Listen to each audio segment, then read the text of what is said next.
चरण घेतोय आपण. ऐका, तुकोबाराय म्हणतात देवा तू इतरांना जवळ केलं ना, मला कर का. तुकोबारायांना एक गोष्ट माहिती होती, या तुकोबारायांना एक गोष्ट माहिती होती, ज्याने एक गुन्हा केला तो एक खळा रांजणात टाकायचा, एक गुन्हा केला एक खळा रांजणात टाकायचा, अशी 7 रांजणं भरलेले होते. किती संत सांगतात, मी बोलत नाही, संत सांगतात की 7 रांजणं गुन्हा केलेला होता, तरी त्या व्यक्तीला देवानी जवळ केलं. आणि नुसतं जवळ केलं नाही, त्या व्यक्तीच्या मुखारविंदातून महाकाव्य निर्माण झालं, रामायण. आलं का लक्षात. आणि वाल्ल्याचे महर्षी वाल्मिकी झाले. चला धावता वेगळं सांगतो, दुसरा दृष्टांत देतो. ऐका, एका वेश्येची पोरगी होती, वेश्येची कन्या झाला. शेवटचा दृष्टांत लक्षात. वेश्येची कन्या आहे, वेश्येची कन्या आणि वेश्येच्या कन्यावर, गणिकेची कन्यावर बेदरच्या राजाची नजर पडली. बेदरच्या राजाची नजर पडली आणि बेदरच्या राजाने त्या मुलीच्या आईला सांगितलं, बच्ची को मेरी खिदमत में पेश किया जाए. मुलीच्या आईला सांगितलं, थोडी मोठी होऊ द्या, तुमच्या सेवेला पाठवी. मुलीचं राजाचं संभाषण मुलीनं ऐकलं, मुलीच्या आईचं आणि मुलीच्या आईचं आणि राजाचं संभाषण मुलीनं ऐकलं. आणि राजा गेल्याच्या नंतर मुलगी आईशी बोलायला लागली, अम्मी जान, मां, अरे मैं गणिका की कन्या हूं, मान्य. आईने समजवलं, बेटा आपला जन्म ह्याच लोकांकरता झालेला सेवे करता. मुलीने सांगितलं, आई तुझा जन्म झाला असेल, माझा नाही का, माझा शरीर आजपर्यंत पवित्र आहे. नीच कुणामध्ये जन्माला आली म्हणून मी तुमचा नीच जन्म करवायचे का, मी हे करणार नाही. मुलीच्या आईने समजवलं, बाई आपण गणिका आहोत, आपल्याला हे कार्य करावं लागेल. पण त्याच वेळेला ज्या वेळेला दोघा आई बहिणीचं, आईचं मुलीचं संभाषण आपल्या घरात चालू होतं, पंढरपूरला जाणारी दिंडी रोडवर चालली होती आणि दिंडीचा गजर मुलीच्या कानावर आला, ज्ञानोबा ज्ञानोबा ज्ञानोबा ज्ञानोबा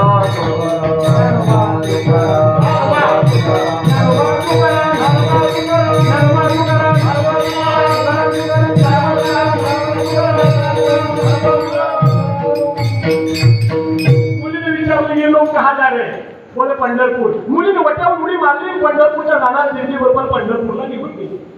राजाचे सैनिक आले मुलीला पाहायला, मुलगी घरात नाही. आईने सांगितलं, बच्ची पंढरपूर गेली. राजा, सैनिक आणि मुलीची आई पंढरपूरला गेली मुलीला हुडकण्याकरता. आणि ज्या दिवशी हे पंढरपूरला पोहोचले, नेमके त्याच दिवशी मुलगी पंढरपूरच्या पांडुरंगाच्या मूर्तीसमोर उभी आणि मुलीची नजर राजावर पडली.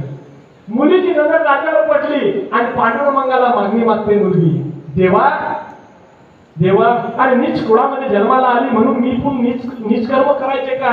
तुमचेच लोक सांगतात ना की जो व्यक्ती घरातून देवाच्या मंदिरापर्यंत जाण्याकरता एक पाऊल काढतो, त्याच्याबरोबर एक यज्ञाचं फळ संचित होते.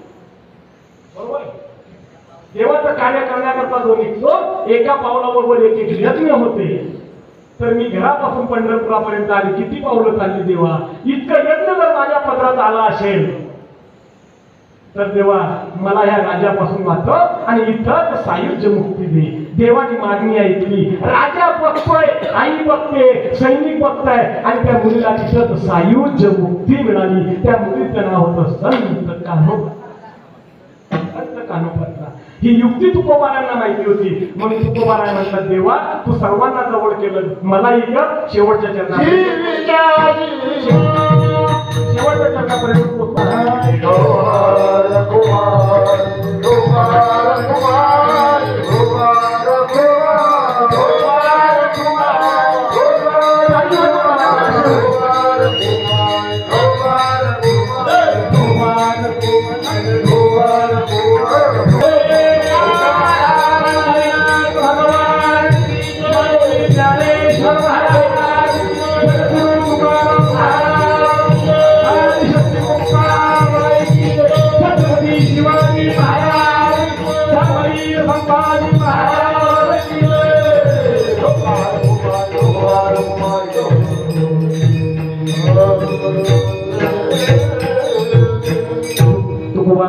सर्वांना जवळ केलं मला कर, कारण तू प्रत्येक प्राणी मात्राच्या हृदयामध्ये आहे. कारण सर्वस्वच्या अहमृती सन्निविष्टो ममैवांशो जीवलोकी जीवभूत सनातन मना शस्त्राणि इंद्रियाणि प्रकृतिस्थानि कर्षति शरीरं यदवाप्नोति यच्चाप्युत्क्रामतीश्वर गृहीत्वैतानि संयाति वायुर्गन्धानि वाशयात् स्वल्पतत्त्वपशवन्तरसनं धानमेव च अधिष्ठाय मनच्छाय विषयानुपसेवते उत्क्रामन्तं स्थितं वापि पुण्यानं मामुनान्वितं विमूढानानुपश्यन्ति पश्यन्ति ज्ञानचक्षुषा. देवा तू सर्वांच्या हृदयात आहे रे देवा. तू प्रत्येक प्राणी मात्रामध्ये प्रत्येक प्राणी मात्राला श्वास चालवणार आहे. शेवटचं चरण जीवना